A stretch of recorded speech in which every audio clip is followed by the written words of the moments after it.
we go. That was a good lead in. And we're live. And we're live. Wow, surprise. Hello, hello. So do you want to intro us, or are we just good to just go ahead and say, hey, what's up out there in TogetherCon You're land? still narrating like we're not live. I'm sorry. I apologize for Jack. He's not familiar with anything outside of the 1970s. So this is all very strange for him. Hi, we're the Bodhana group. My name is James Kirk. I'm one of the therapeutic GMs that works with the organization. I do some business development and some other odds and ends. And then I'm going to let Jack introduce himself. Hello, everyone. I'm Jack Birkenstock Jr. I am the executive director and one of the founders of the Bodhana Group, and we'll tell you about who we are and one of the founders what we offer in our presentation. So today we are bringing you a presentation called Bringing Characters to Life. And what this is we're going to be talking about what Bodhana does, and in just kind of a nutshell, we use tabletop board games and RPGs for education, skill building, and therapy. So today we're going to be talking specifically about therapeutic intentionality role-playing and some of the ways that we use aspects of character for change. And the purpose of us is, one, we want to kind of demystify the process of what therapeutic RPG is all about. And we also want to give some time for everyone who is joining us to ask questions that they might have about therapeutic role-playing and what we do in the Bodhana group. And so we're going to give some open-ended questions so folks know all of the wonderful things that we do. But without any more hesitation, what do you say we dive in, James? Good.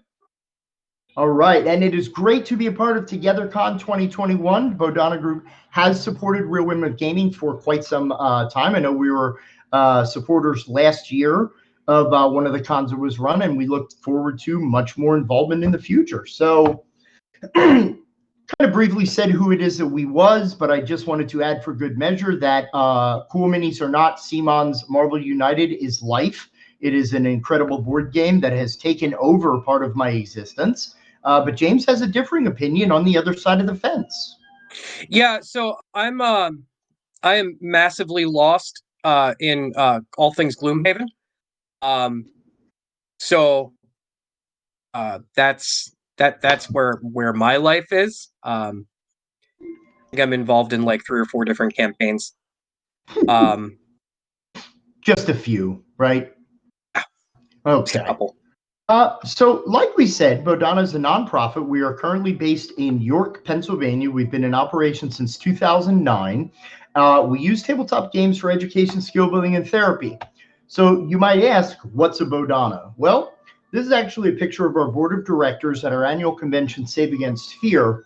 And Bodhana is a Sanskrit word that means leading to an awakening or an understanding. So it's very connected to Bodhi, being enlightenment. And part of our whole theory is that we use games in a way that we don't stop every 5 minutes to do like, you've just slaughtered an entire orc village. How does that make you feel? It's nothing like that. It's we're going to play games and we're going to create storylines or characters, as you're going to see us talk about today, where we can inject skill building into the flow of the narrative, or we can pick certain board games that might work on cooperation or executive thinking or, resource management, resilience, all these qualities. So we bake the therapy or the skill building into the fabric of the game. So this way people are learning. They're learning in a way that is very attainable, very reachable, and very connectable. So with that in mind, we have a ton of different services. We do offer board game programs, such as when we were able to interface with humans directly, BC, before COVID. This is 6 Feet Under Games in New Holland, Pennsylvania. They're one of our game store partners, and we used to run a monthly community meetup group with a local organization called the Tommy Foundation, which was an organization for children and families experiencing autism. So we would meet together every month. We would just play board games to learn how to make new friends, deal with adversity, just changing tides of, things that happen when we interact with people. We also offer therapeutic RPG groups, private pay. We run for organizations. We also run grant-funded groups, which if you are a business, feel free to email us, which will give you contact info. about how you can sponsor a group for up to 6 kids. We offer consultation and training as well as resource development. This can be anything for a company wanting to start their own RPG programs or services, all the way down to us actually working on our own role-playing game called Branch Riders, which is seated in the purpose of helping people, whether you're a parent, a teacher, or a therapist, in designing content that is going to help push forward skill building opportunities like social skills, like creativity and expression, which also helps with identity. We have a webinar series. We actually have what, James? 2 different webinar series, right? We have our professional webinar series that is designed for facilitators, where we talk about anything from systems that can be used to concepts like session 0 or consent and safety tools, which we believe very highly in. We also annually, like I said, run Save Against Fear, which is in October every year. It's going to be virtual again this year. Then we also publish the Wizards, Warriors, and Wellness series, which is primers about the therapeutic benefits of RPG. And we have an upcoming board game version that will be available on DriveThruRPG very soon. So again, links and info as we go through the presentation. So, minefields ahead, right? This is a slide that we offer that, as with any clinical process, always follow principles of trauma-informed care, especially if you're talking about people and what people are working on. Aspects of character creation can sometimes lead to painful moments of personal reflection for some. Depending on what you are bringing to the table, you cannot shut that off. We are who we are, and we should not be ashamed of who we are or what has been in our lives.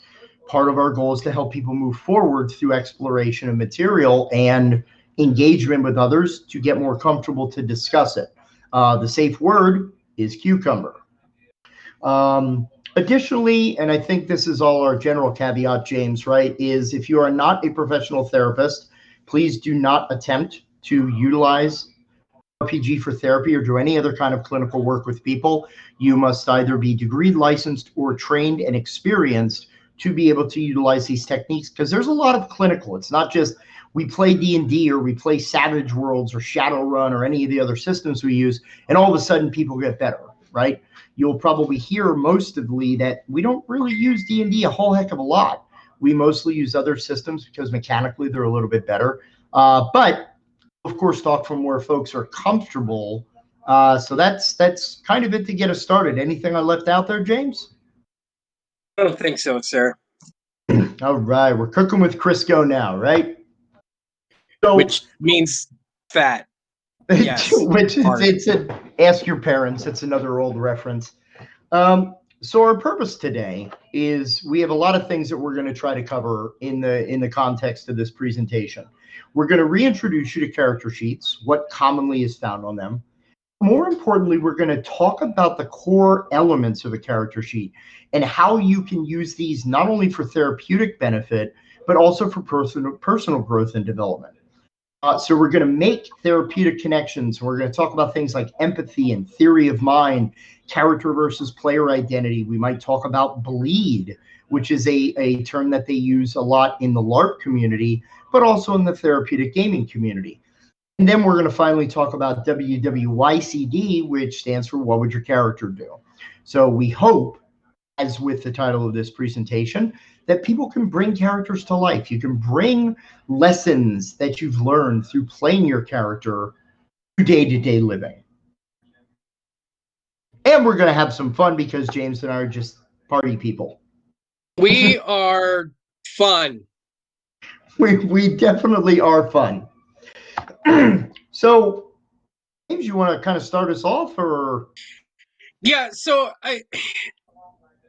we make this assuming that perhaps some of the people that we talk to have not been exposed to RPGs before, right? So it's an RPG is a game in which each participant assumes the role of a character. It can be like a fantasy, science fiction, horror realm, whatever, and then they interact within that game's imaginary world. Also could mean, more simply put, it's pretend with rules. Yeah, that's usually one of the very simplified versions. And again, there are a ton of available RPGs out there. I mean, the hobby itself has existed pretty much since about 1974 with the advent of Dungeons and Dragons, and which continues to proliferate and really embody the recreation and the practice, right? That's kind of behind the hobby. Most people now are getting introduced, ironically, through 5e. We have grandmas playing D&D. We have little kids playing D&D. We got all kinds of people playing role-playing, and there's a lot to this process. So what is a character? Well, character in the terms of what we're going to talk about is a creative persona that a player uses within the context of a role-playing game. Let's examine that for a second. A persona, like a suit. It's like a set of clothing. It's like an outfit. It's like a version of ourselves that we create. Like an Egger suit. Like an Edgar suit, exactly. Well, actually, yeah, it's do you have any sugar? It's very important to this whole idea of therapeutic role playing because as any of, and I know that we have a ton of people, you know, whether you're podcasters, a poet, an artist, a sculptor, a painter, or drawer, whatever, songwriter, a musician, any creator, anytime that we create, we have to put a part of ourselves into that creation. Now, the amount that a person chooses to put it into this creation or this persona is a very heavy aspect of what we're talking about today. So you can do this to a degree in your personal gaming.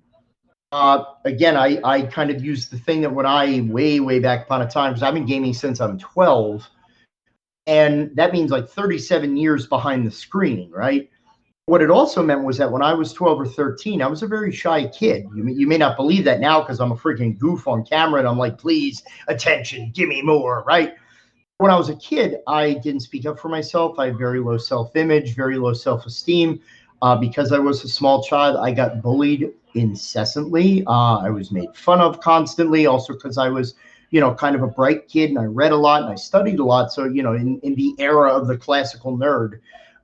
So my characters were all what we would call wish fulfillment characters, where I developed characters that were confident and that could take on challenges and that weren't afraid of things and that dove into danger because that's not who I was, but it's kind of who I wanted to be. And that's one aspect of character portrayal, where we can play characters that are what we call approach goal oriented in a therapeutic sense, which is I want to practice being confident. I want to practice being socially adept. I want to practice being liked, you know, and again, I'm not trying to make tissues go through the aisles here, but this is a very real experience for a lot of people who play role-playing games who say that really helped me advocate and express myself and become a different person. Some people use their character persona to work through issues that they may have had. I have friends and some of the founders of Bodhana who used role-playing to get through the death of a parent. I also used it to get through my parents' very chaotic divorce. I escaped into the world of RPG because it was a lot nicer and I had a lot more control in that environment through playing my character than I did in the real world. So this idea of a character or a persona is very heavy to the process of therapeutic RPG because it literally is who you are playing can help define who you want to be, or in another way of looking at it, who you don't want to be. Sometimes we have very nice people who are like super polite, like everything is charming, please and thank you, yes sir, no sir, but they play a prick in an RPG. So it's like, you know, I want to play this other kind of side that I never get to explore in life, and maybe they kind of realize, yeah, I wouldn't really enjoy being that kind of person. Or maybe it's a release valve for some people. So as we're going through the presentation, and as we're going through all these different aspects of a traditional character sheet, about the characters that you've played, and please share as we're going through, because there are some questions here, because that's the heavy principle to what we're doing. Character is also mental or moral qualities assigned to an individual or distinctive to an individual. What is your character? Who are you? I'm an honest person. I'm a trustworthy person. I'm a humorous person. I'm a giving person. These are ways we describe ourselves, which also connects RPG to what we call narrative therapy, where we define ourselves through story. You can tell any story, thus, you can create a story that will benefit you or speak to an aspect of who you are. Printed, written, letter, or symbol, and of course, if I had a lampshade that I could pull off of, it's the life of the party in the 60s or 70s, right? I believe they also called them, that person's a cut up, although that might have been the 50s. very, very much. I got to go back and watch some WandaVision to see if what Agatha feels about that. Moving through, I mean, was there anything to add on that one, James? I'll throw some of these slides over to you as well. You know what? I don't think I could add anything. I just kind of enjoyed the ride. Oh, you're far too kind, sir. Far too kind. Am I? You are. Right. So we're going to talk about the sections of a character sheet, and while this is, we tried to take this mainly from thinking about like a Dungeons and Dragons character sheet. Most character sheets, regardless of the system, share a lot of these qualities. Most of them will have attributes. Strength, dexterity, constitution could be defined as, like fight, flight, brains, cool, whatever the case might be.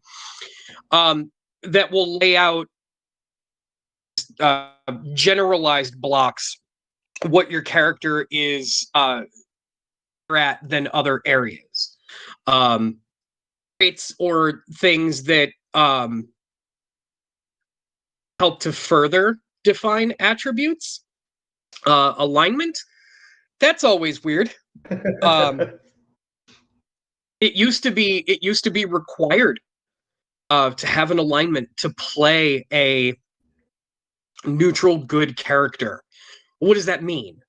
The ideas of alignment are so abstract to begin with. But you can start to define how somebody is going to portray a character by at least having a discussion about alignment. Skills, powers, and spells. This is the stuff your character does during the course of a game, which we are going to talk about in a bit. Skills, powers, spells, and equipment, believe it or not, all have therapeutic value. And then, of course, history, background. Where did your character come from? What did they do? Why did they have a picture of a burger on their wall? All of those things can lend themselves to getting a look inside somebody's head, even before you actually start the process of playing the game. And much of what we're going to discuss when we get into these sections, because there are slides that, we're going to bring in some Psych 101 stuff, and we're going to talk about, different systems and how they approach that. Because the whole question that we ask when we're running therapeutically targeted RPG is, how does this stuff help us? How does this help us connect with a client? How does this connect with who that person is, what they want to work on, and what they want to develop? Because that answer of how we can use this, that can yield quite a bit for us. So, for example, let's start with a very, very basic concept James already talked very well about, which is the attributes. These are the stats that define general characteristics of the character. Typically, they're broken down into physical, mental, or social stats. And in some cases, and this is for my old school D&D players here, keep calm and roll a new character. Why? Well, I wanted to be a paladin, but according to First Ed, I can't be a paladin because my numbers aren't that high. Well, also according to First Edition, if you were a female halfling, you couldn't have a strength over a certain range, which that's bad take. So, we're happy RPGs are evolving and changing. Early D&D was like the IST of role-playing games. Like, just add an ist to it, and it had some pretty discouraging elements of any of them. Yeah. So thankfully, 5th edition, much more accessible. Yeah. So going back for just a second to attributes, there are parts of this process where let's examine just for a moment that we have a person who has, let's talk about social stats. Your most common, of course, is your charisma stat in D&D. Well, let's think about, if we have that range from like what 3 to 18, which is your typical if you're using random roll. What does an 18 charisma look like? More importantly, what does an 18 charisma look like from the perspective of a child or a teen who may have social skills challenges? Well, Someone maybe who is on the autism spectrum, right, James? yeah. I mean, So, how does that look? so charisma was defined as someone's. It was a mix of two things, really. It was mainly someone's outward appearance, physical beauty, which I mean, for a social thing, just means that they're easier to approach. Um, but then also their ability to later on um, sort of game the system to be able to get hirelings or assistants, henchmen, right? And it was just a Right. mechanic to reflect somebody's ability to convince other people to do things for them. Like you could Right. hire interns if you had a high charisma, right? So as we've evolved with RPGs, these social stats have become a measurement of somebody's acumen to not only be outwardly attractive to people, but also your ability to handle social situations, your ability to understand and handle social cues. A lot of these Yeah. things, like Jack just mentioned a moment ago, are things that somebody on the autism spectrum classically has difficulty doing. So by defining this charisma stat, these social stats, these social abilities, we are giving value to their character, but they are assigning a certain amount of value of how social they want this character to be. Yeah. And what does somebody who is socially adept, what does that look like to them? How do they define that role? Because if you have, and we have had folks in our groups that don't understand social cues. As a quick example, there was a joke made at one of our tables, and several of the players were laughing about the joke because they found it funny. And one of the players, not meaning insult and not meaning to lessen what was going on, just very matter of factly stated, "I'm sorry, I don't understand your social cues." Like expressed that he also wanted to be able to be in on the joke, but did not understand what it was, and that's why he wasn't laughing. So to that person, if they are playing a character or they want to play a character with high social stats, does that mean that they want to explore it? Or does that mean that they want the numbers to be higher so that when they get into social situations, they can lean on the dice and the random outcome to make these social situations more successful? Have they developed a system where they can, through this character, experience success in social situations without having to actually role play and develop that? So it becomes a study of whether or not this is I don't want to use the word crutch, but that's very much what it would be, or like like just a mechanic for them to be able to pass over developing this particular skill. And even kind of further beyond just the general aspect of what this stat means, we may have kids who, they may say, well, I'm not really comfortable with this. Well, and we said, well, this is something you want to work on. So why don't we try playing a character that has a high charisma? So then what we'll do is we'll try social interactions, or, we may role play a persuasion check rather than have the person roll. Because here's one of the more important things.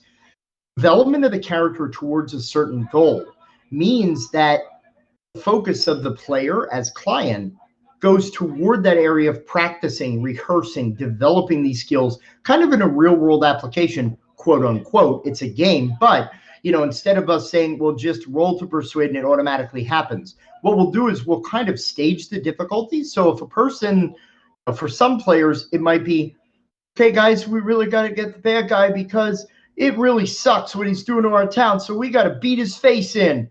Okay, for some kids, that's an earth-shattering accomplishment to express and advocate, even at that quote-unquote simple level, whereas others need like a Newt Rockney speech or, a patent flag drops behind and someone hands them their silver helmet. Ask your parents. So the idea is we use situations like this to then say, you know what, I don't want a kid to try to fulfill this obligation of this attribute, but then they do so well in their skill, then they roll and fail. So what? It didn't work. That's not helping with skill development. So we use these attributes in most ways to help understand, what does a kid think cool is like if they are on the outside? Again, I'm speaking a lot from my own frame of reference. I had an idea of what cool looked like when I was a teen and I started to play role-playing games, and I made the characters what I wanted to be. And I was trying to approaching that as a goal. So other attributes could be, okay, you have a strong character versus an intelligence character. Why do you value one stat over the other? Why is being strong more important than being smart? Is that part of the client experience? Is it part of their day-to-day living? So it's about setting up the character for the therapeutic process of the game and what skills we're going to be working on, but it's also using exploration of character or player choices about character, rather, that help us get that window, or as James said, a little peek inside their noggin about what their experience is just by what they create. Because again, what we create tells us a lot about who we are, which brings us to traits. So smooth. Yeah, very, very nice smooth. Transition. Thank you. Thank you. It wasn't awkward at all. It was very easy, barely an inconvenience. So traits, more specific aspects of a character. These are sometimes secondary characteristics or secondary attributes. But again, using the lens of what we've just talked about with just attributes, let's examine things like the physical appearance of a character. Do I want to be bigger than I am normally? Do I want to be thinner? We're talking about image. We're talking about identity. Now, when we also talk about physical, we can be talking about representation in terms of gender or sexuality. If you have a person, because we've actually worked with a few clients in our groups who are going through, maybe the questioning portion of gender identity, or maybe they are just kind of investigating, maybe they are transgender or in that process. Yeah, I know we did have one that was definitely like in transition. Yeah, definitely. During the time that they were playing with us. We've actually met with and talked with a lot of folks who were kind of, well, I think I might be a woman instead of a man. So they role play a character of a woman. And it's a safe way for them in the narrative to explore that role. And if it's part of their goal, we'll say, okay, well, what kind of situations would you like to role play about? We don't take this with everybody at the table. We talk to the player privately about what they would like to inject into the narrative. And then we explore this. So these personality traits and these physical attributes, these are important aspects, again, playing towards who you want to be, or maybe playing towards you do not want to be. But a lot of these things are ways that we beta test, if you will, aspects of who we are. Because bear in mind, and I promised you I'd bring psychology into the mix. Oh, here comes the therapist talking about the brain. But Erik Erikson was a psychologist who focused a lot on developmental stages of human beings. So as we go through, it is, our sense of trust versus mistrust, or, agency versus fear, or industry versus fear. When you get to adolescence, one of the primary things that we explore during our formative years of 11, 12 on up to 20, 21 is what they call identity versus role confusion. This is typically characterized by the rebellious teen. Well, teens aren't really being rebellious just for the sake of being rebellious. They're questioning what they've been given to search for their individual identity. So part of role playing and part of exploring a character and exploring perspective and personality and different aspects of who we are is to find out who we are or who we want to be. Because again, Buddhist upbringing here, there is no such thing as I. It's who we choose to be in the moment. That's at least one theory, right? So the character that we play could very much conceptualize who we choose to be in a moment, who we choose to be in a situation. There are not, I would be lying if I didn't say that there are times when I was greedy. Yeah, there are times where I want all the things and I want them for myself. Does that change? And we'll talk a little bit more about that with alignment.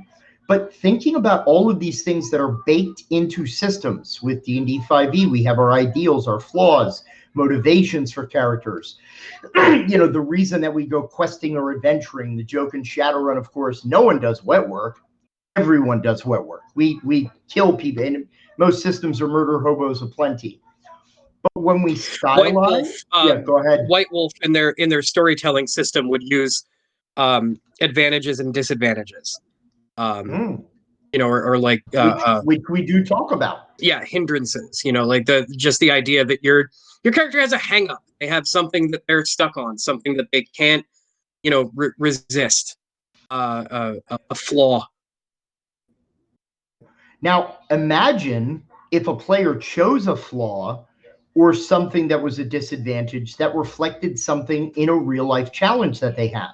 What if it's, and again, borrowing a little from the Back to the Future, like, nobody calls me chicken, Griff. Like, what if that person can't back down from a fight? Maybe we could practice anger management, that aspect of personality, ideals, and motivations. We can use these aspects of character creation because you always start, and there's a couple phrases with Bodhana. We have bringing characters to life. The journey of 1,000 steps begins with a single roll. We also have the phrases of you stretch the game to fit the therapy. You don't stretch the therapy to fit the game. This model that we utilize and we've been using for about 6 years now is all about starting with a theoretical framework. You have to start with the therapy. Then you build that therapy into aspects of the game. Sometimes the game you want to use doesn't work. So there are groups that we would never recommend playing D&D with. Why? Too many rules, too complex. So we might use Kids on Bikes, or we might use Pugmire because it's like 5ed light. We might use a system completely off the rails, like Masks or a Powered by the Apocalypse engine system, right? There's tons of options. So even what you have available to you in this process, again, we could do an entirely different training and speaking engagement about Masks and Powered by the Apocalypse systems. Actually, we do have other trainings that talk about that, but those are coming down the pike. So looking deeper, okay? Choice of attributes and traits, it involves self-image, can also involve perception of self and others. So some of the questions that we've talked about, how do they role play attributes? What's the value of playing one character that is different or similar to the self? I don't know, James, if we have any questions or comments or anything thus far, because we're kind of wrap up this little area. Yeah, we're just kind of talking in the chat. Keep going. Yeah, I'll throw it out when questions happen. Sweet. Yeah, please feel free to interject. We will save some time at the end for open questions, but hey, we're here. Make use of us. Also, for the record, totally making fun of you while you're talking. Oh, that makes sense as well. Is it my hand gestures? No, I'm here. I'm defending you. Oh, 100% defending. Yeah. Keep going. All right. So James mentioned alignment earlier. So we're going to briefly talk about morality. And again, I'm going to bring some psychology stuff in here. So morality is commonly looked at as our system of values and our principles of conduct. So morality is why we make the choices that we do. And it can be connected to personality. It can be connected to different mores or things that we have. Like, are you honest? Are you always honest? I don't know very many people who are always honest. I also know people that are always brutally honest because I just keep it real. Well, you could also keep it real nice as well as honest. There's choices to be made is the point. So some questions in an RPG that very few groups that I've interfaced with answer questions like, do you kill? Again, we jokingly referred to the term murder hobo earlier. We talked about wet work or black ops in Shadowrun, amongst other systems. But let's really examine, we joke about stormtroopers and how stormtroopers are horrible shots, right? That's a classic Star Wars joke trope. However, you actually look at psychological studies of snipers and people in combat, you actually find that it takes a tremendous amount of effort to subvert human impulse not to kill a thing that looks like us. It's easier to shoot animals than it is to shoot humans because animals don't look like us, ostensibly. There are some people who have bypassed this circuit completely. But let's examine, is there someone you wouldn't kill? We do have, maybe your character is, well, I'm not going to kill a child. I'm not going to kill someone who's elderly. I'm not going to kill someone with a family. I'm not going to kill someone I don't have a personal agenda against. I don't kill anybody that wears blue. It's whatever. Exactly. It can be a weird tick. It really can. It could. It's more important to examine the questions of why. So how does the character make these choices? How does the character determine what to or not to? Because it might have a companion way of saying, well, how do you decide how you treat other people? Like, how do you come to that point? What we're actually doing is not necessarily teaching broad-based morality, but we're teaching what we would call within cognitive behavioral tradition, the ABC chain, or the antecedent behavior consequence chain. A thing done happened, I make a choice, it leads to a consequence. Consequence isn't a negative thing all the time. Consequence is just the thing that happens because of another thing that happened. So we often teach kids, specifically through cognitive behavioral therapy, to think about your actions, to think about the choices that you make, because those choices have ramifications and other consequences. Here's a baby. So when we talk about morality, this very commonly leads to our alignment square. I have chosen, of course, to share one of my personal faves, which is my MST3K. Why? Best show ever. Fight me. It's okay. There's tons of these. There's Scrubs, Star Wars, the classics. You find a show, you'll find one of these grids. The truth about this is there are situations where we are going to individually choose a different path to solving a problem. And we don't want people to lock into this idea of, well, I'm always lawful good. Well, I'd like to consider myself lawful good, but sure, I break the law. I break rules. I mean, nothing major, like I'm not like robbing liquor stores or whatever. But there are also times at work where I might want to be chaotic good, because the way that someone's approaching something like, well, I don't care what the rule is, that doesn't make sense. Still, someone's getting hurt as a result of that. So we're going to switch our perspective. We're going to switch our alignment depending on circumstances that happen. And this is healthy for development because people need more than one tool in their toolkit to solving a problem. So part of the idea behind role-playing is, one, when we're choosing why a character does something, or when someone's developing their character, you don't, and again, this may shock some people to say this, no one does something for no reason. Because we've probably heard this phrase a lot, right? Oh, why did he do this thing? Why did he punch a kid? I don't know, no reason. No, there was a reason. We don't invest energy into behavior or a response unless there's a motivation behind it. It may not make sense at the time. The motivation may not make sense to me, but to you, the motivation made total sense. Part of cognitive behavioral therapy and part of examining these choices is the way that we look at why we made the choice at that moment.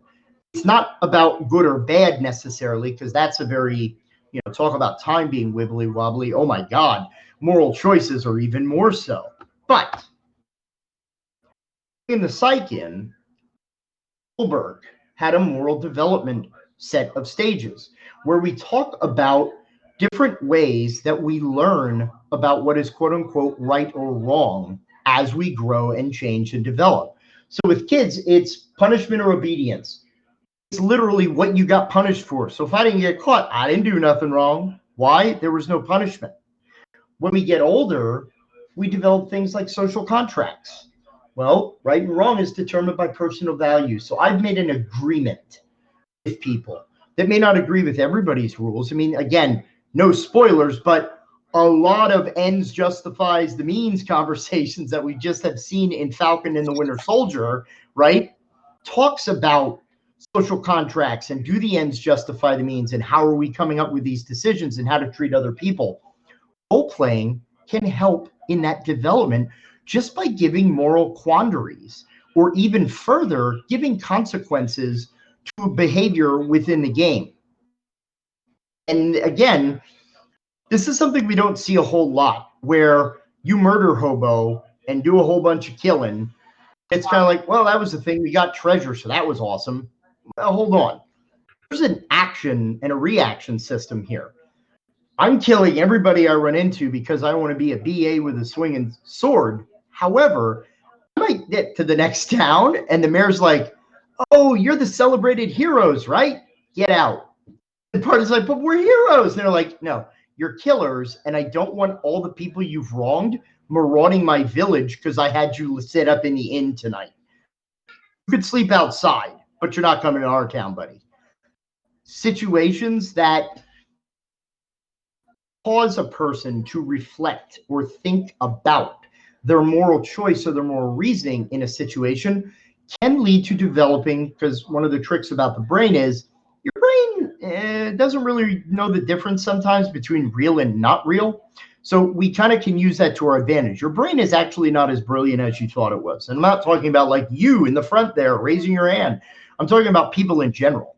Our brain is faulty because it picks up information, it thinks it's making the best decision, but it doesn't always come out that way in the end. Some of our predispositions, some of our biases are based on incorrect information. So we want to help a person's brain learn the skill of thinking about decisions through the context of role-playing. We had an example of a player who was working on impulse control, and this young person was in our group, and basically the response was, oh, bad guys, run in, fight. What kind of happened naturally was, yeah, those enemies have archers, and they just kind of shot you up like a pincushion. And eventually we got to the point where the players were like, dude, my dude, could you stop for just a minute? And he's like, well, we got to go in and beat up the bad guy. He said, well, what, do I have other options? And I said, hey, good question. I'm glad you finally asked. Yeah, you could look through the keyhole. You could use a mirror under the door. You can maybe use a spell. Heat vision maybe is an option. I don't know. There's tons of different options. He kind of sat back and he had this like real happy, smug kind of face. Like it was like, Squidward, I'd heard that you like Krabby Patties. Like one of those like big, huge smiles. And he was like, I get it. And of course, we're playing dumb as clinicians. We're like, what do you get? And he goes, you're trying to get me to stop and think about the consequences of my actions. And we were like, Am I? And the players were like, no, dude, we just don't want to keep blowing our potions on you because you're dying all the time. Like, could you slow down a little? Yes, we did say, yeah, you're correct. This is a good, helpful skill that you can bring into life, man. Think about what has happened before when you make the same choice and maybe make a different choice. Think about your actions. But I didn't say, well, today, Billy, we're going to be talking about the way of all the friends. And the kid's name's not Billy. We're going to talk about all the ways that you've made choices in your life, blah, blah, blah. We use the game as a system to deliver the lesson. We're talking about the game and what happens in the game, but the brain is still utilizing all of the same chemical pathways. It's using all of the same mechanisms that we want this client to use in real life application. Just doing it in a way that is more accessible and less boring. In tradition, I mean, I've been running groups for 24 years, okay? Group can be boring as hell. So we want to put a lot of this in to the system, right? Oh, and we're not done yet, are we, James? I don't think so. So, no, you're like, oh my gosh, I hope not. It's so early. Looking deeper, again, can we practice higher levels of moral reasoning? Can we take a kid who is maybe 10 or 12, and can we put them on a trajectory of asking questions that are a little bit above where they're at that moment? Yes, we can. We can use this to develop empathy by putting you in situations that you may not normally engage in. Now, here's one of the other interesting facets. So talking about support for persons on the autism spectrum, persons experiencing autism, there's a concept within treatment that is called theory of mind. It's one theory to autism where some folks who have that diagnosis experience difficulty seeing things outside of their own frame of reference. It's not that the person is stuck on themselves. It is literally, I am taking in information, and what I think, what I feel, that is the only truth. That is the only reality. So the theory of mind is, well, that's the way I look at it. So why don't you see it my way? You have to see it my way. There is no other perspective.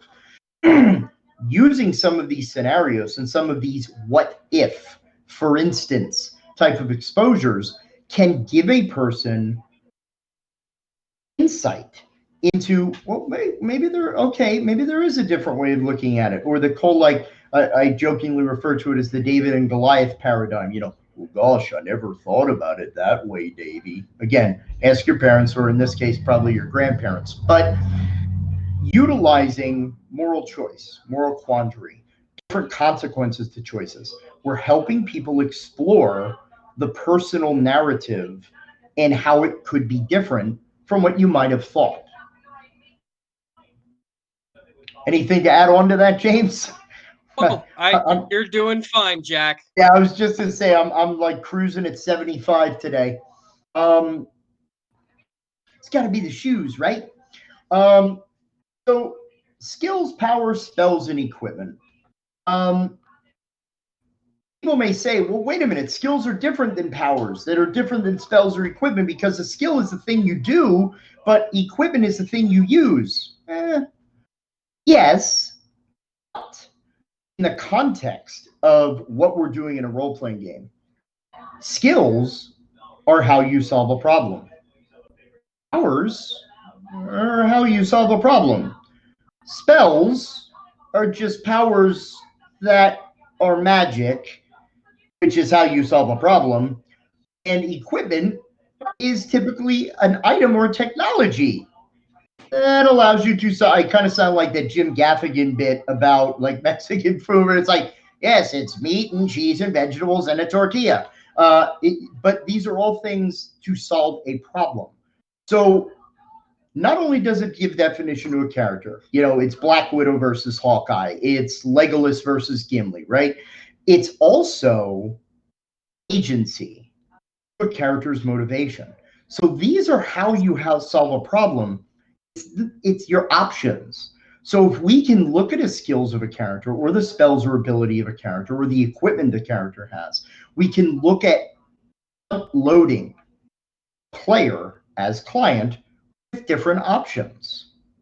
Or we can complicate the narrative by saying, well, you have a fireball spell. Yeah, that's definitely one way to take care of a problem. It's also a way to get a like 3x3 slab of melted gold that your party's not going to be able to put into their bucket, right? Or you may be Lena Inverse from the Hunters anime, and you may wind up killing the dragon, but you've obliterated an entire town. That's not a spoiler. That's literally the first episode. So when we talk about skills, power, spells, equipment, there is so much therapeutic narrative clay that we can sculpt in this approach, because we're talking about, how do you solve a problem? What is the consequence to solving that? Is the skill, and I guess one of the classic examples is persuasion, right? So, James, what is it? It's persuasion, intimidation. Thankfully, we're moving away from seduction as a rule, because that is inherently problematic. But think about that as a skill. Do you try to bully the character in the game, or do you try to persuade them? But going deeper, what is persuasion?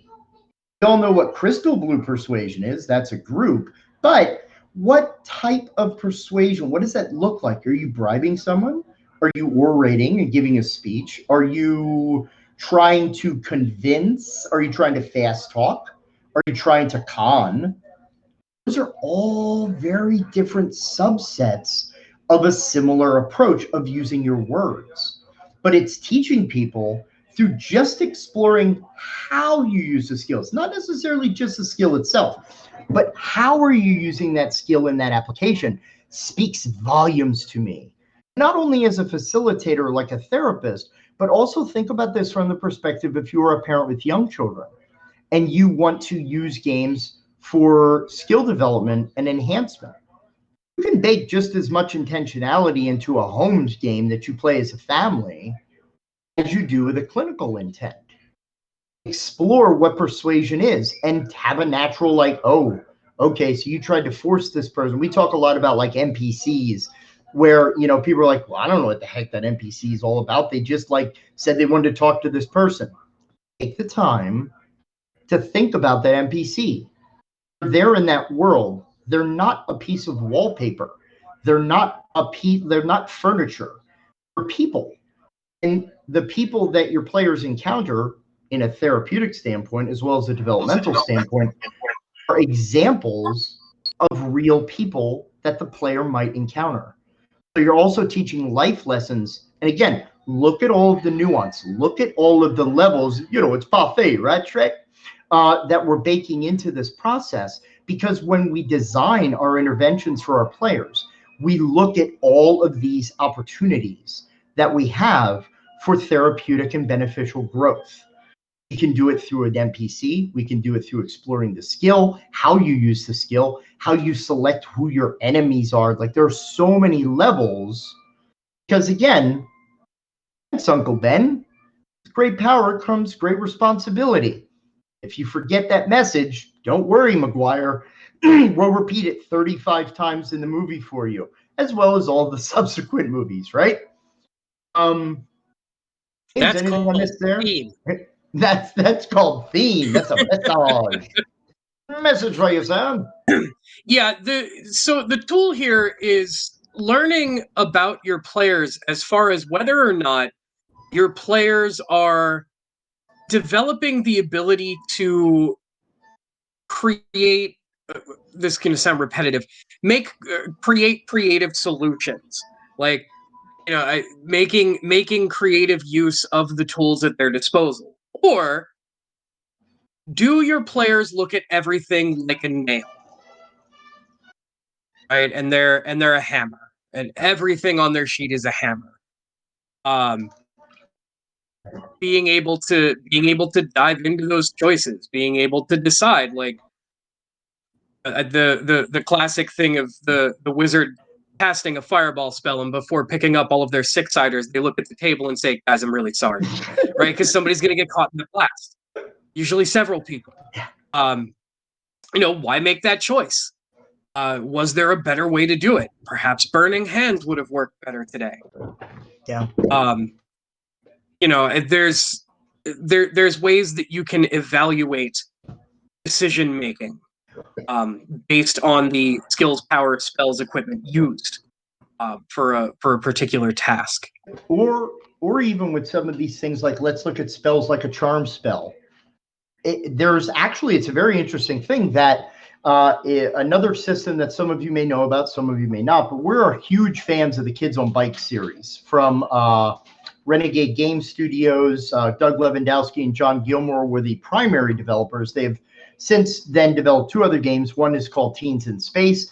The other is called Kids on Brooms, which is basically a Harry Potter setting. Now, one of the interesting things about that game is baked into the mechanics, okay? It is very, like, you, unless it is self-defense, killing someone with magic, you're done.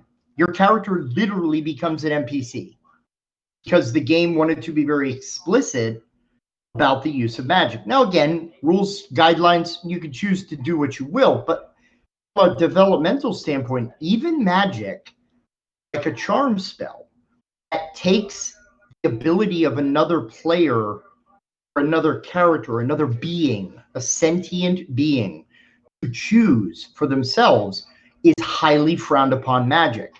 And folks may say, well, who are you to tell me about my game system, whatever? Well, I'm here to say, you know, Bodhana very strongly advocates for the use of safety tools and consent mechanics within role-playing. We don't only advocate that and utilize that for our groups, we also advocate the use of these in your home play because it's not censorship, it's not controlling. It actually enhances your game by knowing what people at the table are comfortable having in their story, so your players enjoy it more because we're all there for the same purpose. Right? We're not there to edgelord at your table. I mean, if that's your thing, okay. Again, I'm not going to tell you how to run, but our recommendation always is consent is important, and that's one of the things that Doug and John and Spencer were going for with Kids on Brooms. Was the idea that consent is important. So think about that in terms of a skill build. If you have a child that maybe had a behavior that was invasive or harmful to another person, we can use exploration of consequence of charming and persuading to work on skill enhancement and development within the fabric of that game. There's a lot that you can do with this. It's all about what is the goal you're working on? How are you going to work on that goal? How does that goal transfer to real world activity or use of that skill? So again, these are just some of the questions that we asked that we kind of talked through, but it's looking deeper, right? Wielding a spell, teach responsibility, empathy, player value versus character value. Maybe I'm not a person that persuades or lies my way through a situation. Maybe I want to see what that feels like in a game. I can explore that. History, backstory. James, I know this is an area that you like wax poetic about. So, because you're Mr. Backstory. It's really it's super valuable to be able to play a character by understanding where the character came from, understanding the types of things that inform the character's decisions. Why does a character do what they want to do? Isn't What it this like a does, Bly workshop they used to call it? Like, what's my motivation for the scene? yeah. So what it allows you to do is to, for our clients, I put a premium on backstory, because if you can develop a character's backstory, you can also ask those same questions about yourself. You can also start to explore where you came from. Maybe they're questions that you don't necessarily want to have asked at one point, but as you dive into the connective tissue of what has brought your what has brought your Elvin Decker to the position that he or she is currently in now, you can start to explore those same aspects and those same things about yourself, and you can do that as you build your personality choices into the character. You're also exploring what you want to play and explore about yourself. Like, so all of this I see is interconnective tissue. These are things that are going to inform the decisions that this character makes, that you make for this character throughout the course of the game. It gives you, as the facilitator for the game, a reference point for what this player feels is important connective tissue for the character. What this player feels are almost like these fixed points in time. Barry Allen makes most of his decisions informed on the fact that he is working to not only find justice for his father, who is wrongfully imprisoned for the death of his mother, but dealing with the death of his mother and the fact that his mother was murdered by somebody who is not his father. And it could have turned him very easily into a terrible person. Oh, yeah. And maybe had his father been more right, and maybe had his father been more spiteful about it and been more jaded about the situation and been more hateful about the situation that he was in, it's possible that could have happened. But by filling out that history and filling out that backstory, you find out that his father accepted it, and not only accepted it, but took it on the chin, so that his son could grow and develop, and he tries to push Barry to do those things, even while he's in prison. And it gave Barry a role model. It gave Barry somebody to look up to. We don't know that unless we dive into the backstory of that character and where they came from. You don't know how Barry is going to react in these future situations if you don't know what led him to where he's currently at now. It's not just a simple matter of, I want to play a speedster. It's going to be a guy that was working as a forensic police officer and got struck by lightning, and now he has goes fast. Right? Like that's Yeah. sure, that's a concept. Right. That's not who this character is. That's your, if we're talking about fate, that's your high concept. Right? That doesn't define who you are. It's not your aspects of the character. The aspects of the character are different. They're the things that have molded and shaped this person that you're going to be playing. It gives you an idea not only of what clients in a game would want to focus on as far as development during the game, but developing backstory can give you a picture of how they plan to go about doing it. The things that were important to their character before it hit the paper. Oh yeah, and in some aspects, we actually also use this. Like speaking on the developmental markers side, there was a time where we were running one of our groups, and one of the persons in the group came to us and the other facilitator, and literally the question was like, "I want to kill off my character," and then kind of immediately everybody was like, "Oh my God, suicide watch!" Put the and it's like, hold on. This kid didn't want to play this character anymore. And we said, why? Why? Again, why? That's the big question of the therapist. Why was, well, I made this character like 9 months ago, and that's not, my life has changed so much that I no longer connect to that character. Oh, okay. Come up with a new character and just kind of share with us why. What's different about this new character from this old character? Can we explore that during a conversation? Can we explore that during group? And it was tremendously eye-opening to the other facilitator. We were running groups for another agency in this instance. And so the idea of just exploring the person by who they're playing. And again, we said this at the beginning of the training, or sorry, not training, about the beginning of this presentation. And a lot of folks have joined us since then. Just take a couple quick moments and think about the characters that you've played throughout your tenure as an RP, or if you're a role player. Think about the people you played at like 15 versus the people you played like at 35, or if you're, around me, the people you were playing when you were like in your mid 40s. How were those portrayals different? Most people's development first character is, I have no family. My parents were killed by the oppressive warlord, and to this day, I carry my father's sword in honor and my mother's shield, and one day I will have my vengeance. All right, that's nice. Give me a number 2. Hold the fries. Like, that's like, turn down your Conan music. I get it. But we want people to explore more rich and deep backstories, like James said. Question why? Because again, we're practicing the skill, or helping this person practice the skill of examining motivation, cause and effect chain reasoning. This is a process of cognitive behavioral therapy. It's also an aspect of reality therapy, rational emotive behavioral therapy. There are so many traditions and theoretical frameworks that are baked in. Again, therapy first, game second. These are some of the ways that we then design our content for the player to explore. So you could rewrite your own history. What then?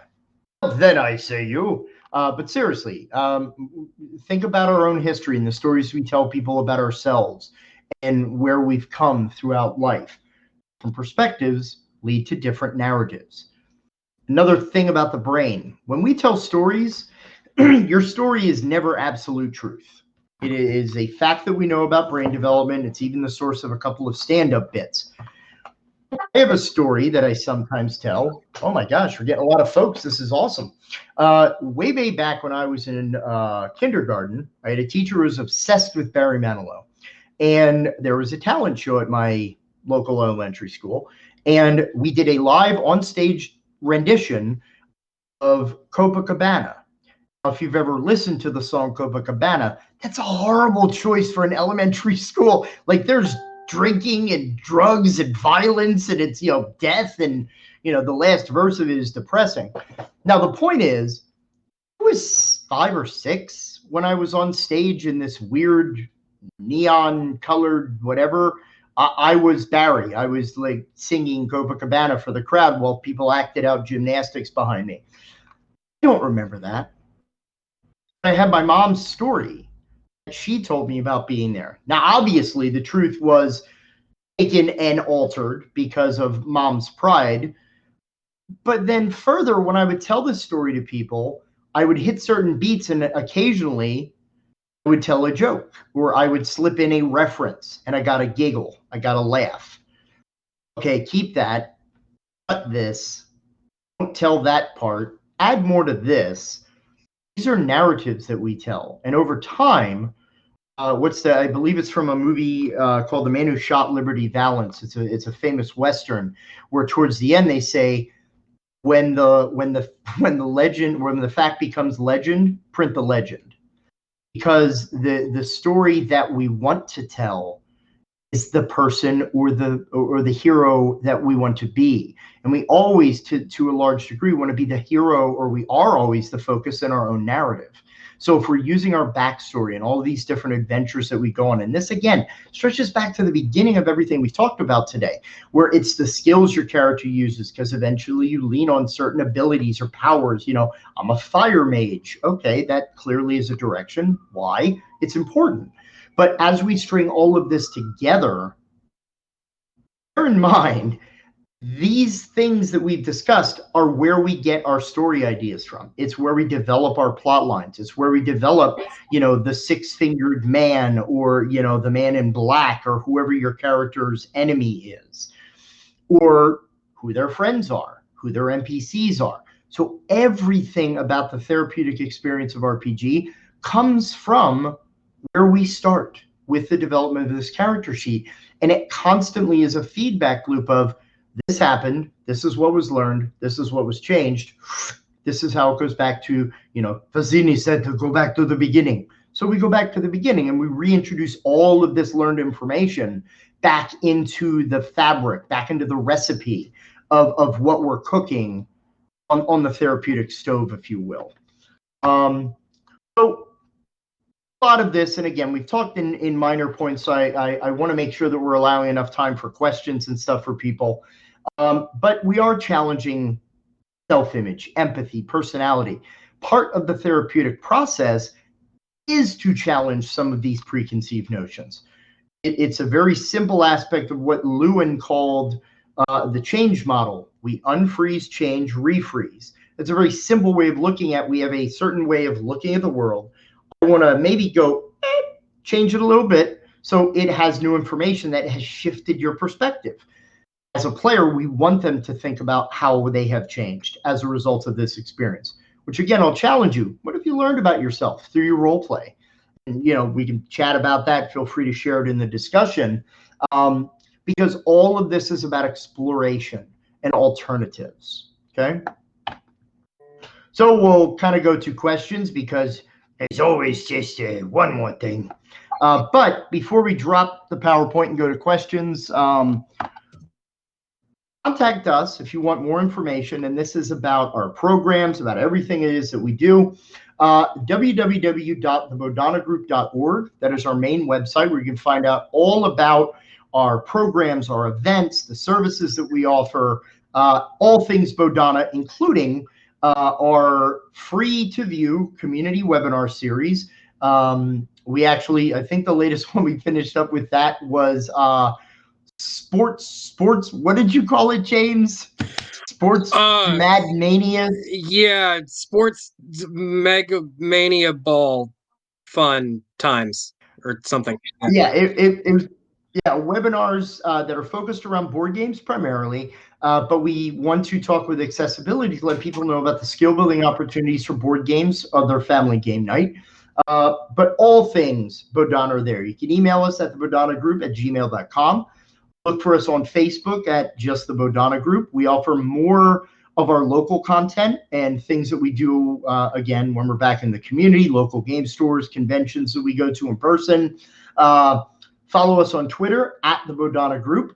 And again, Save Against Fear Convention, which news about will be up on either Facebook or our main website, because we got some great plans for Save Against Fear, including events at local game stores, because it will be safer then than it will to have a large in-person con. And feel free to check out Drive-Thru RPG. Look for the Bodhana Group or Wizards, Warriors, and Wellness. We have a primer all about therapeutic RPG. $5 for the PDF. If you'd like to get a print copy to take home with you, it's about $15.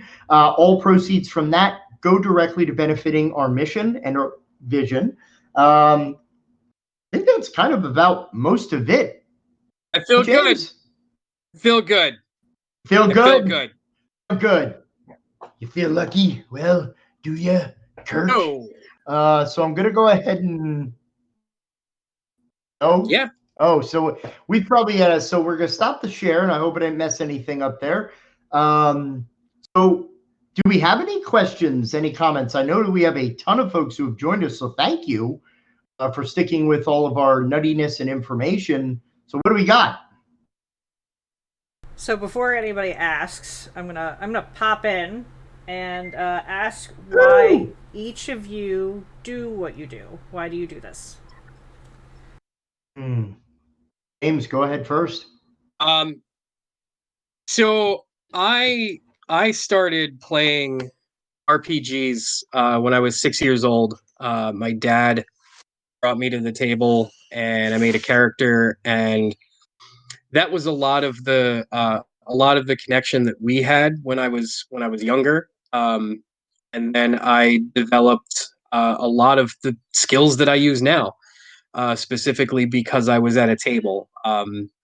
Within a couple of years, I was already writing campaigns and running my own games, and a lot of early reading and vocab development. There are all kinds of things that I learned from being at a table. So this organization and the work that we do really means a lot to me, because it's my way of sort of being able to say thanks to the universe for giving me the opportunity to learn everything that I've learned and developed, and being able to share that with other people, not just sharing it, but sharing it with people that need it. Being able to take all of the skills that I've developed over the course of time and find a meaningful application for them. We joke like, we're going to get paid to play games the rest of our lives. Ha ha. But it really is like, it's like Jack said very early in the presentation, it very much is about the journey. And I am so excited to be able to take that journey with our clients and with people that are open enough to explore the things about them. Several days. It's like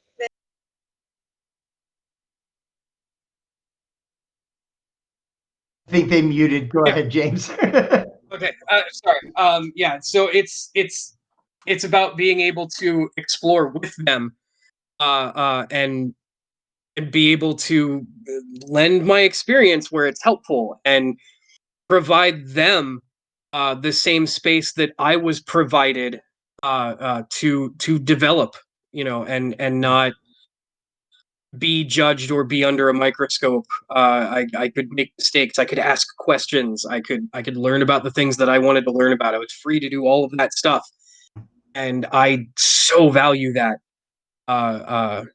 So even for and this is speaking for kids and adults. It's not just one particular age range or group. Adults have a lot of questions too. A lot of ours are more reflective than anything else. It's not so much like where am I going, but for adults, it's like, why did I do that? So being able to kind of share in both of those aspects of things is massively exciting for me. And also, like, Jack needs help. Really, It's very clearly seen. Yeah, I so mean, I have a vest, but that doesn't do all the work. Uh, no, I mean, a lot to kind of piggyback on what James had just said.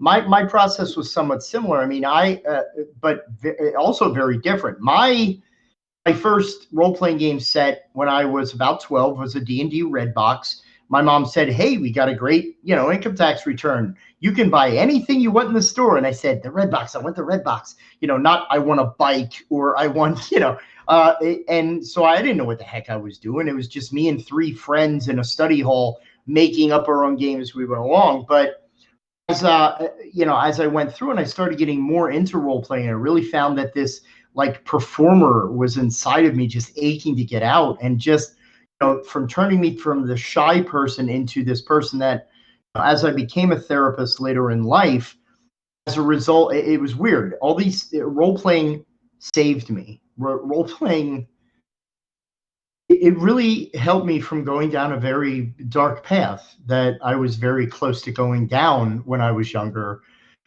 Just getting into a lot of trouble and, just really going, I had friends that I graduated with. They're like, "Holy crap, Jack, you're not dead or like on drugs." And I was like, wow, where the hell was I going during school? So I was like, yeah, I didn't think it was that bad, but okay, thanks for that.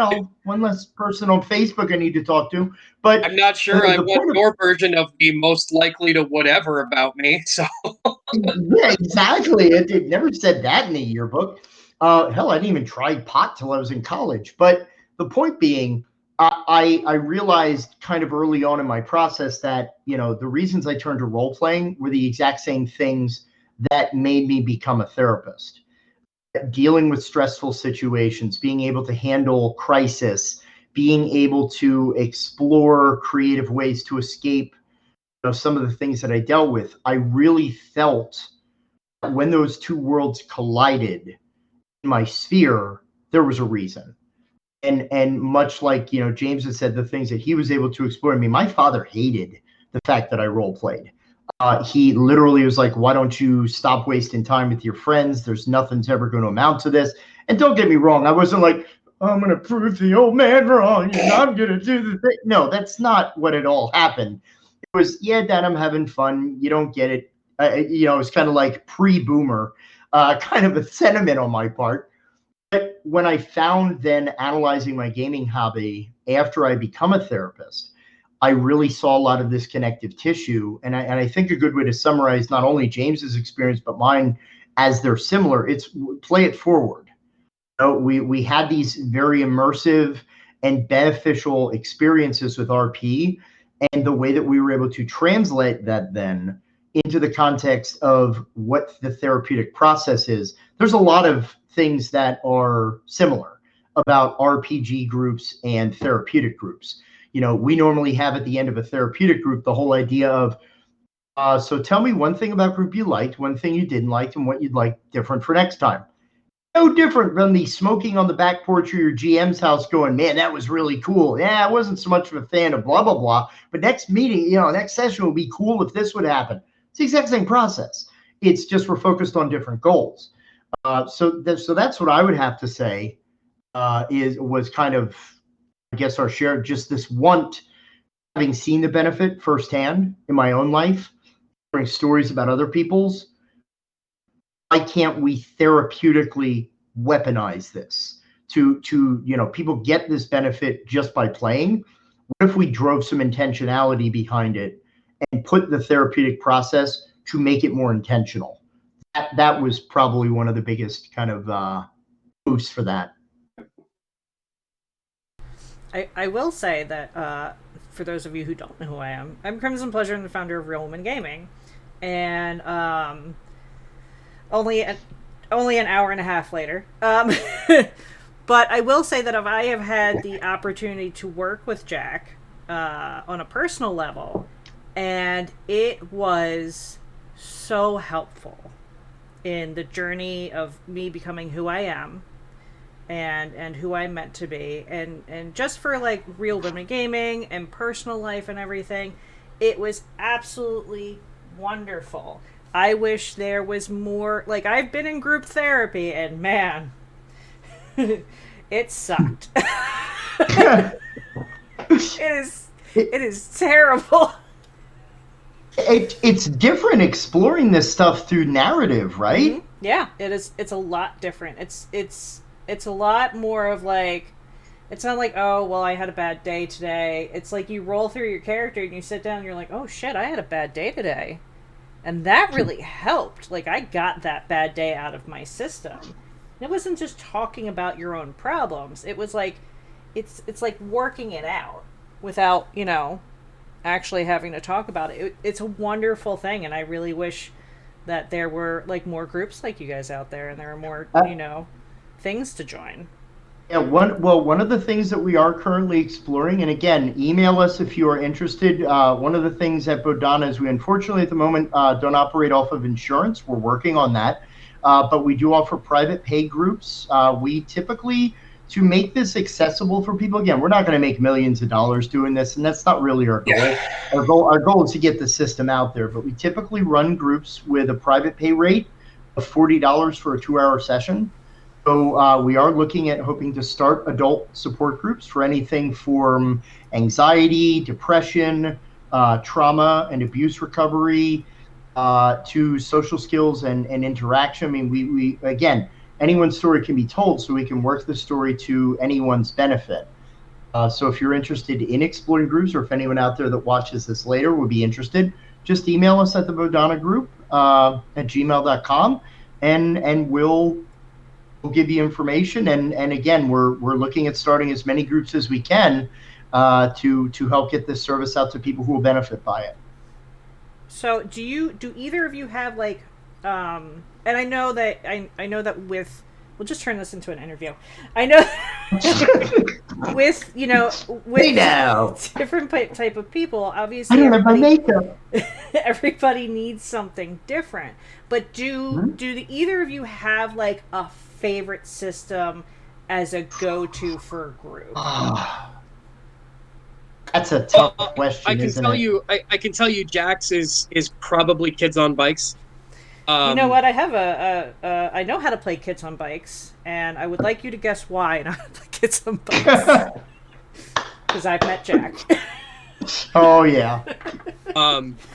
Yeah, Jax would probably be Kids on Bikes. Mine, I haven't gotten a lot of chance to use it in our groups, but mine would probably be Savage Worlds. Ooh, I'm there. I find the rule set for Savage Worlds to be incredibly accessible to players. It's a simple system to learn, and it's a well constructed universal system, so I can fit a wide array of genres into one set of rules. So we Jack and I try about every 6 months, we try to switch up either the system or the story that we're telling, or characters with groups that we have that continue to run, because it can stagnate. It can become a little rote after a while. So we find that some of that exploration comes in. Now we're it's the same thing as kids playing pretend. Like today we're playing house, tomorrow we're playing doctor, and we're going to play target. There's and I just went through all the stuff that my daughter plays at school, but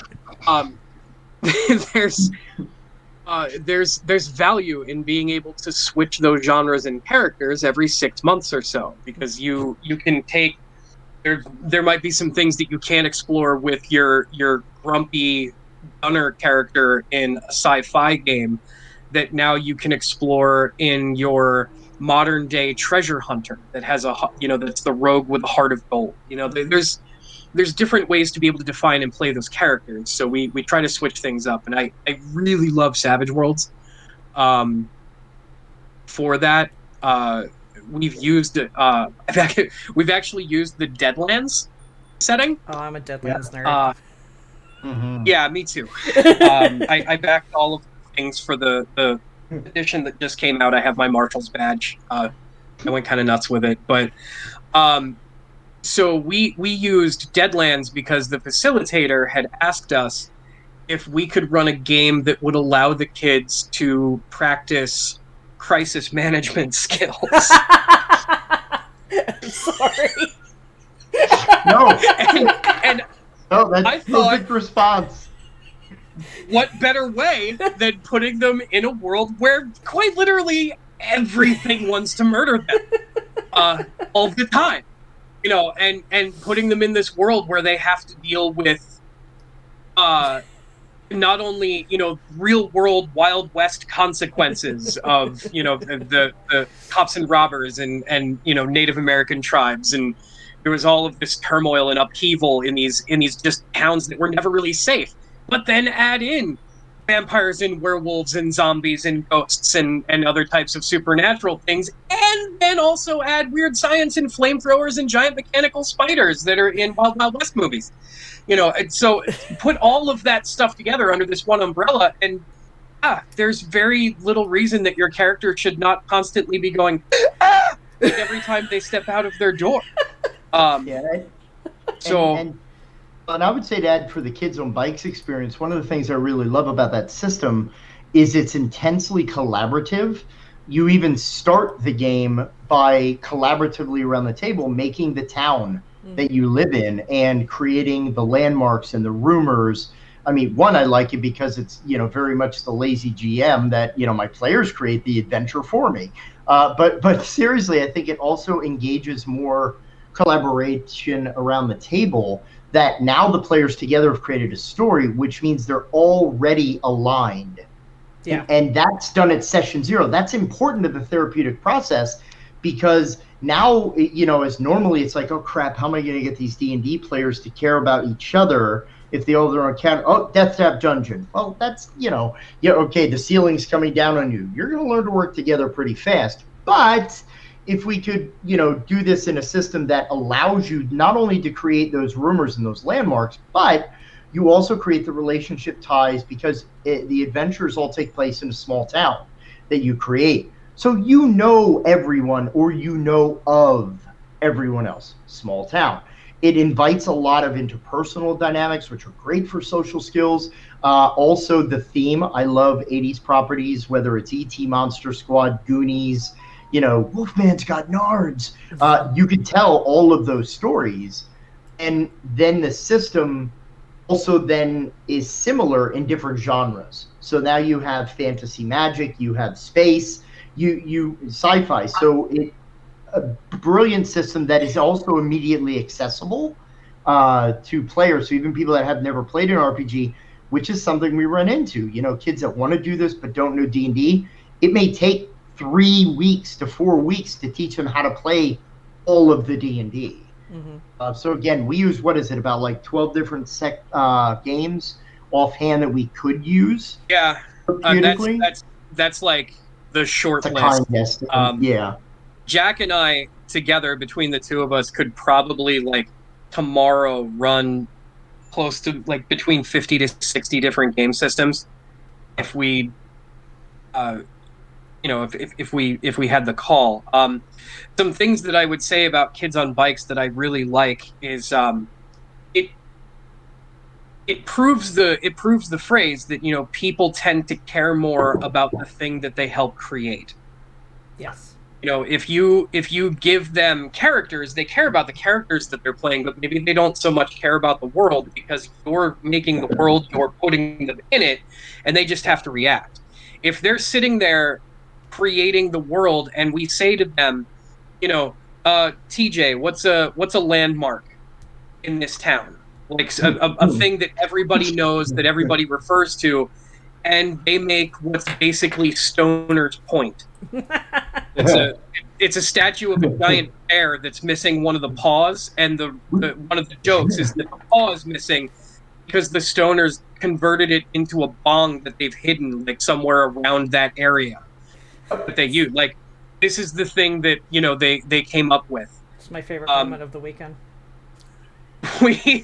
We during a game, just as an example, during a game session, the players decided to retreat and find some place that they could hunker down. So Jack and I just threw out the idea. Okay, you guys know there's an old abandoned TV station, that's up on top of the hill. Nobody uses it anymore. You could probably hide out there. And, they're headed there. And Jack and I just, for funsies, let's give this some life. We're like, hey, so what was the TV station called? Like, everything has call letters and stuff like that. Like, what was this called? They came up with WART, the wart will grow on you. And then while we were talking about it, they also came up with the idea for the main thing that this TV station used to have, which was an old TV show called None of Your Business, NUN, where it was a crime-fighting nun. Oh my god! That would minister by day, and was an ex CIA agent, and they linked it. They gave us the impetus to link it. Jack and I ended up linking it because the person that played the nun's tough, fighting trainer was the town's librarian. Just this old lady that had been in the town for forever, and Jack and I decided to make her a former actress, and she had trained this lady how to fight. And we decided at one point we were going to reveal it by having the bad guys chase the kids to the library, and this old lady ended up beating the crap out of 3 or 4 agents. I love it. In front of the kids. So all of this happened because our players gave us these ideas. Our players created this world. Our players told us what the name of the diner was and the local Italian restaurant, and came up with a backstory for the owners of the restaurant, and the name of the school and the school mascot, that it was a minotaur, and gave us the main thing that the town was about. It was a town that had been built around a radioactive power plant, because that was where the jobs were, and the radioactive waves sweep through the town every so often. It's not enough to hurt anybody, but it can be uncomfortable, right? And then we went from there, and it became an entire alien invasion storyline, based on what these kids had fed us. Yeah, I was going to say real quick, because I know that share is still being able. Here was actually one of the things that we designed for the kids. That was actually. Oh, did you have? I totally called it up. So this was tuned into Channel 12 this fall for a new season of everyone's favorite crime drama, None of Your Business. WART, the wart.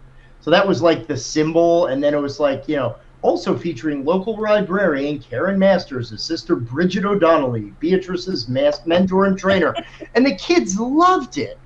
But it also gave us, because I was okay, none with a gun. And I had to find, of course, a kid-appropriate picture using web searches like that. But we developed fake newspapers for them to find clues in, and it's just that whole aspect of how much we get into it that is really what makes this. Then we also train kids. We don't want a kid to be in group with us for 8 years, right? So. Right. We play the game with them, we work on skill development, then we eventually say, well, now you know how to play a game.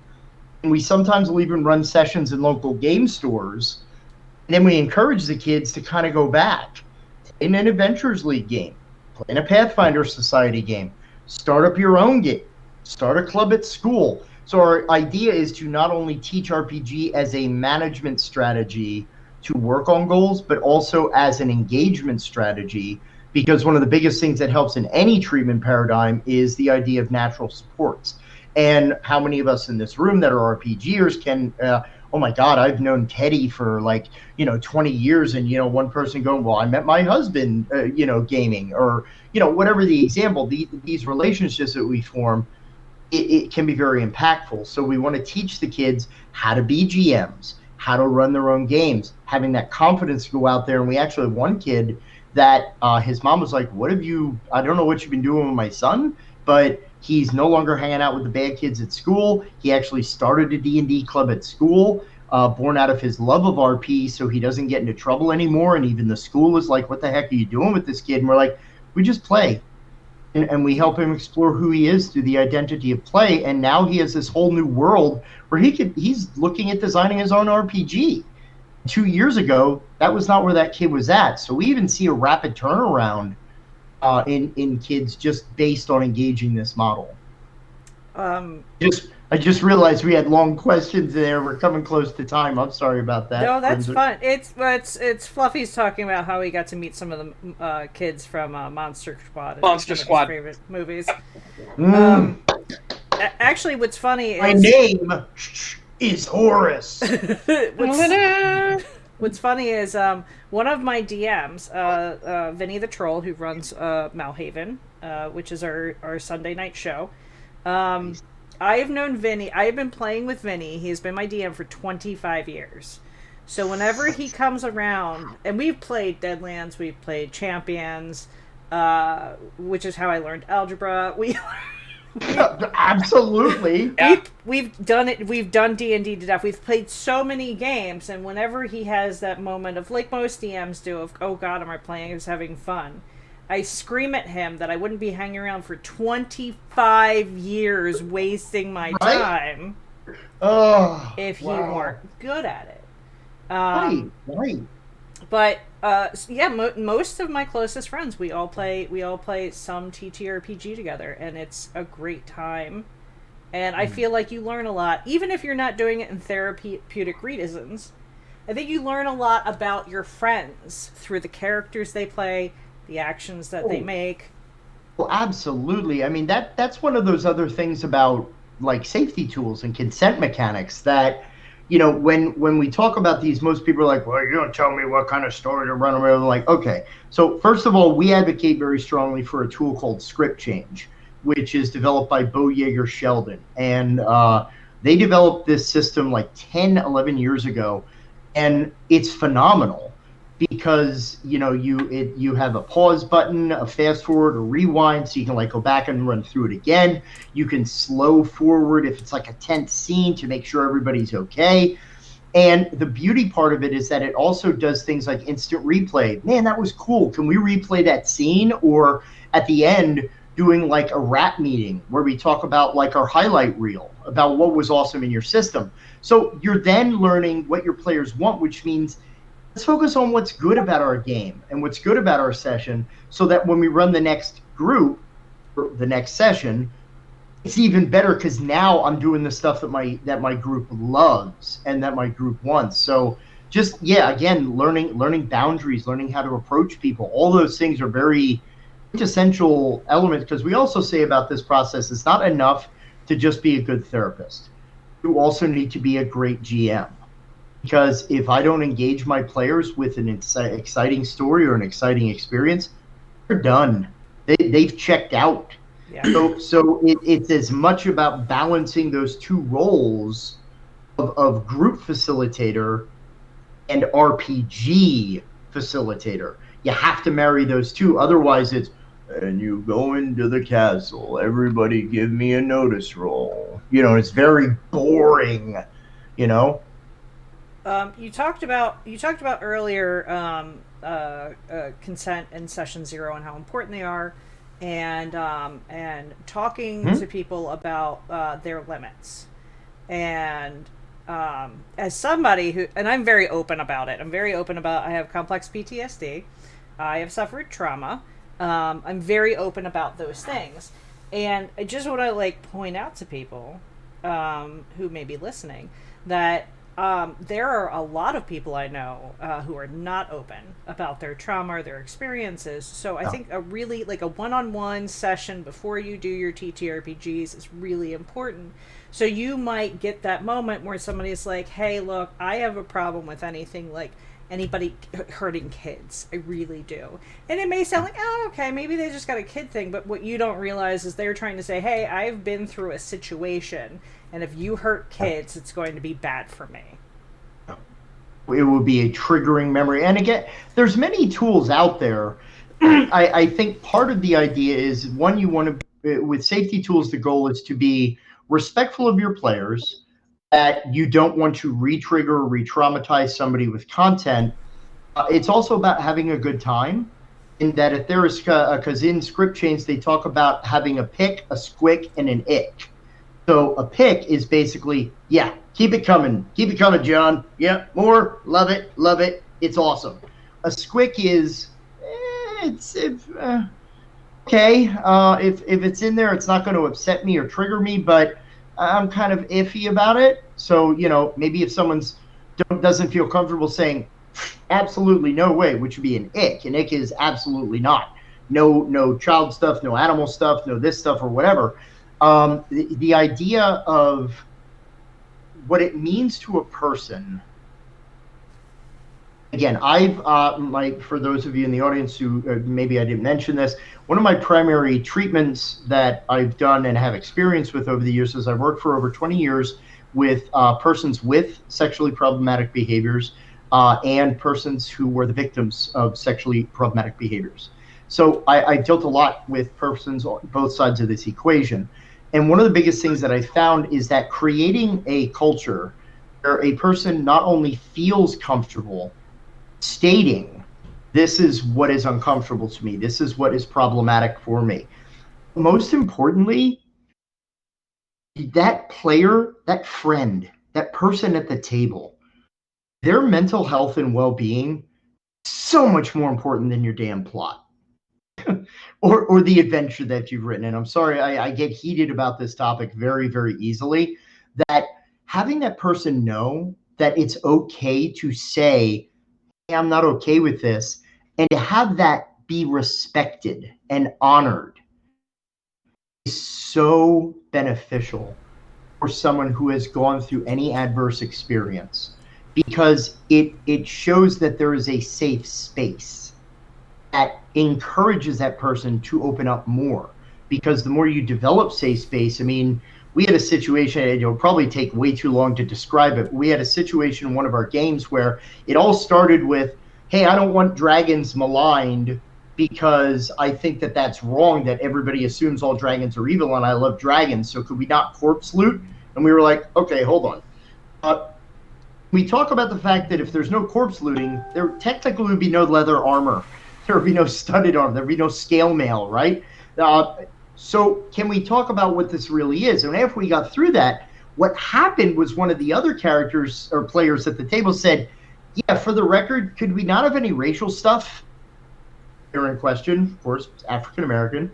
And this other player, well-intending as they were, but also, white guy at the table said, well, wait a minute, though, but if we don't talk about race, we're never going to work through it. And the other player said, excuse me, I don't want to talk about race because I have to talk about it every day. I have to deal with it every day in my experience. You've never had to scrape the N-word off your car.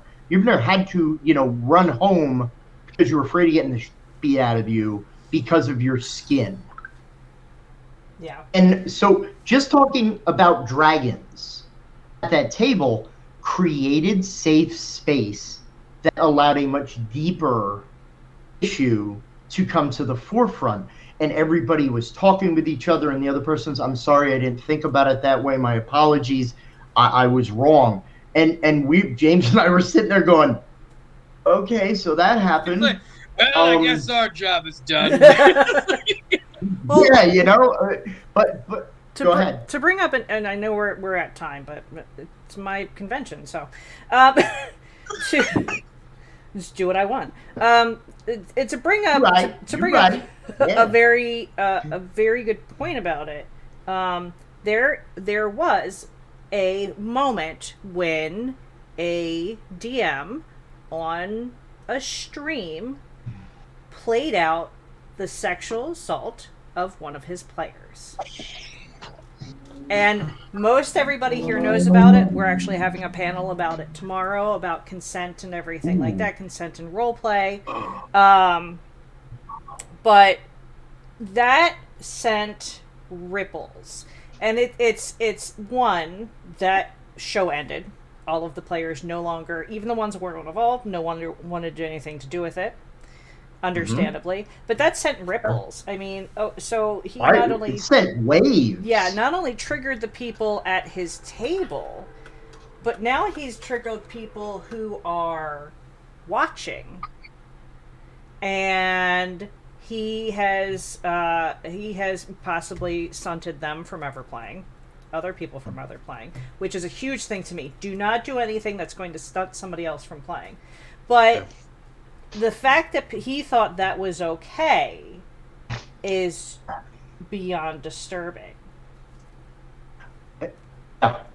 It beyond disturbing. It's and again, I mean, I will say, this is one thing that I used to in my dissertation that I wrote for my master's thesis.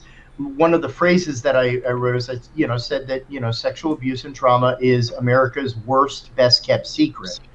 And the truth behind that is this is something that we are not, I think, how do I say this? We have not been adequately prepared to discuss and engage. And just the whole nature of that and other uncomfortable topics, people don't know how to talk about it, so they fumble. And in other cases, people are like, well, I'm fine, so everybody else should be fine, and we should just do it. So I think a lot of it is about education and awareness, which is why we get, so passionate about talking about this. But yeah, I think the more that we are able to discuss this in a way that is, I have a little plaque somewhere around. Oh, here we go. One of my favorite things therapeutically. I hope that is the right side. On my camera, it's reversed, so I'm assuming it's the right side for everyone else. But what people need is a good listening to. And I've had this for years in my therapy offices and stuff like that. That what we need to do is listen. We need to hear people. We don't need to judge it. We don't need to quantify it. We don't have to okay or not okay it. We have to listen and understand it. That's it. Listen, understand, and as usual, and again, I'm going to echo words that I won't say where they came from. We need to do better. We need to do better. And if we work together on getting better, hey, look at that. I linked it back to what? TogetherCon 2021. That if we do, we can only do better together. It's not that we do better together. That's the only way we get better is by working together. Jack, your transitions have been El Fuego. Yeah, I'd say I don't know. Whatever. It must be the new Cocoa Pebbles coffee creamer that I put into my mug this morning. So I'm not surprised. Yeah, I mean, yeah. I can give you guys like kind of a real world example of the stuff that we've been talking about. Is a situation that came up in one of our game sessions where we found out that our players, while doing Kids on Bikes, as much fun as they had playing through the challenges and the story and the stuff that we had for them, all they really wanted to do was role play the interactions at home and role play the interactions with like family and each other. And that's the stuff that they really got into. And we were like, wow, so we could just make this a sitcom then, and we'd be fine. Forget the aliens. So we're asking them questions about their family lives, and like, what's life like at your house? Like, well, mom works. Okay, well, what does mom do for work? And they're kind of filling everything in, and one of the players had said, like that her sister doesn't get along with her sister.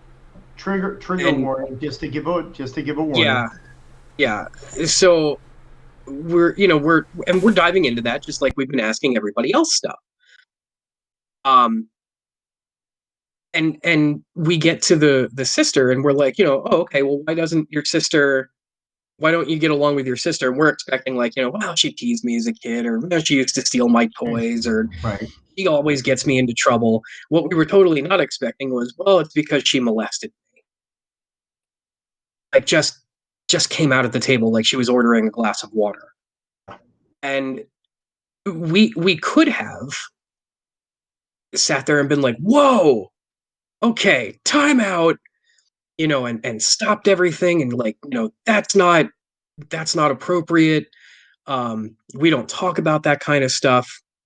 But that tells the player that if this is a subject that they want or need to explore, that it's not okay for them to do it, which also means that it's not okay for them to talk about it which also means that that does not create that quote safe space. But while you are creating that safe space, it needs to be created for everybody at the table. Exactly. So instead, we ended up having sort of a like session 0.2 where we were Jack was leading the discussion, and I was kind of taking notes as everybody was talking, because I wanted to make sure that we had everybody's opinions voiced, and so that we had record that Jack and I could go back to it and kind of evaluate things after the session was over. So and Jack had said, like, okay, how does everybody at the table feel about this? What are your opinions? Like, I want you to, like, this person has expressed that they would like this thing to be part of their character background. And the other players at the table, I will say, for young teenagers, Very were mature. very mature about handling this, and sort of came to a consensus almost immediately that if it's something that she wants as part of her character, that's okay, that's her choice. And we not actively talk about it like on camera, basically saying that it's part of the character, but that we don't have to deal with it actively. Yeah. And we were fine with that. And we gave her some ways to be able to deal with this part of the character sort of off camera, where the other players might see some awkward interactions with her and her parents, maybe the same way that you would see it if you were friends with this person, and you could think to yourself like, yeah, there might be something going on there, but maybe you don't want to talk about it or ask about it or anything else. And the other characters didn't explore it, and it was just something that she was able to resolve with us off camera without us having to write in a whole bunch of stuff. And checked in with her a couple of times about, like, okay, this is the direction that we would want to go with it in the game, and dealt with it that way. But completely unexpected thing that just came up at the table that never came up in session 0, Yeah. because at the time that player was certainly not comfortable with with bringing that up as a topic. I don't know any of these other And, people at the table. good news, bad news. Bad news was that this very awkward, touchy subject was brought up out of nowhere. Yeah. But good news, that player felt comfortable and safe enough that they could talk about this, as their character background, sort of off the cuff, with no prompting. Yeah. Which informed Jack and I, at the end of the day, we have at least been successful in creating a safe space at this table, because this player was able to bring it up. The other players were able to talk about it maturely. That showed a tremendous amount of, depth and growth for Jack and I at that table. And you'll probably get into this in tomorrow's presentation, but I mean, you can't just say, well, I have an X card that sits in the middle of the table, so I have a safe space. No, you don't. You don't state you have a safe space. You have a develop negative and maintain. Yeah. You develop and maintain safe space. It's like any other relationship. You got to keep it up. It's not enough just to do all the work at the beginning. You have to do it throughout. It's a process, not a event. Yeah. Well, I cannot thank you enough both for coming. It is always a real treat when I get to work with you. And on behalf of people that you've helped, have helped, and will help, thank you so much for everything that you do. Thank you as well. Of course, this is what I'm here for. Me and my hero savior complex are going to continue to try and drag out as many helpful things as possible and raise money and do what I do, and that makes me happy. So I always get excited to talk about this stuff, so it's amazing to talk about that. We have that we're able to talk about it now. It's amazing. It's wonderful. I absolutely love it. But I'm sure. And go ahead. I was going to say, just as the last thing, I mean, again, if anyone wants to know more information about how they can help us out through either donation of time, finances, or we have a Tiltify portal, so you could become a streamer or a person who runs, events for the benefit of Bodhana. Every little bit helps, whether it's spreading the word, sharing links, following. Thank you in advance for sticking with us through the presentation and being a part of this. Yes, thank you both. Thank you, Jack. Thank you, James. Absolutely.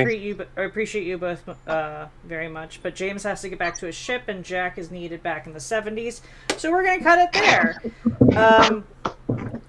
We love you all so much. Thank you for coming. Please enjoy the rest of TogetherCon today and tomorrow.